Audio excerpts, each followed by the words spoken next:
Jos sä joskus saavut Herttoniemen metropoli, kuulet miten nakuttaa mun EPS-metronomi. Mä sedet polta ja matskuuteen, kunnes herra mut teleporttaa Herttoniemen ikuisuuteen. Jos sä joskus saavut Herttoniemen metropoli, kuulet miten nakuttaa mun EPS-metronomi. Mä sedet polta ja matskuuteen, kunnes herra mut teleporttaa Herttoniemen ikuisuuteen. Mä steppaan pitkin Herttoniemen rannan metropoli, jahtaa seteleitä sekä pekoni. Mä possufani niinku Sepe Susi. Pakko saada luutsi, joten te muutama paavo muvi, kuten slängään uusi sedeitä.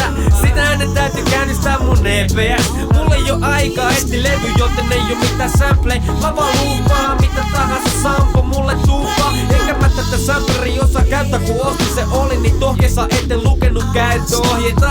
Mut onneksi mä räppään mihin vaan, ja jatkan niin kauan kunnes se ostuu mut kiinni saa. Mulla ei oo raha, pelkki maha puru reikä housussa, joten jos sä osat omella, niin tervetuloa suku mut nainen. Mun täytyy varoittaa, mulla on nuorisopastori fajana ja mutsi on sanopi, joka tykkää laidata.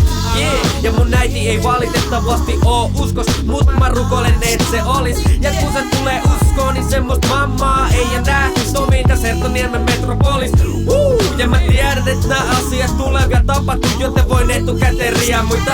Ja kun mä lähden, mä aion jättää jälkikasvuja viedä mukanani useampia sieluja. Jos sä joskus saavut Herttoniemen metropoli, kuulet miten nakuttaa mun EPS-metronomi. Mä sedet polta ja matskuuteen, kunnes herra mut teleporttaa Herttoniemestä ikuisuuteen. Jos sä joskus saavut Herttoniemen metropoli, kuulet miten nakuttaa mun EPS-metronomi. Mä sedet polta ja matskuuteen, kunnes herra mut teleporttaa Herttoniemestä ikuisuuteen.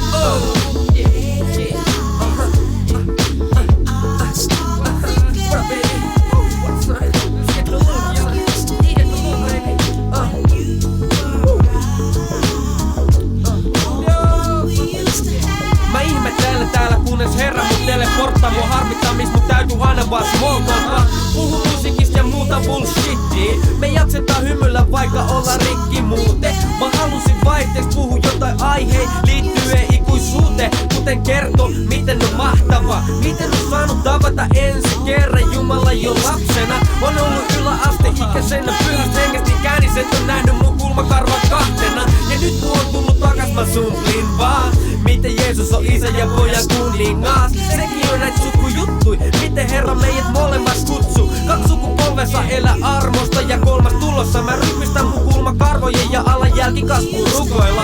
Ongelma lapsien suhteen on, ettei löydy kunnon vaimo ehdokasta. Esimerkiksi kaikki entiset tyttöystävät vihaa mua, vaikka niiden äidit ehtikin jo muhun ihastua. Mut tytön mammat kattoo mua kierro ja pitää dorkana, varma hakee lähestymiskieltoa. Ei ihme koska mä oon porsas ja vähän älyinen, burrito kärrynen, tenava tähti.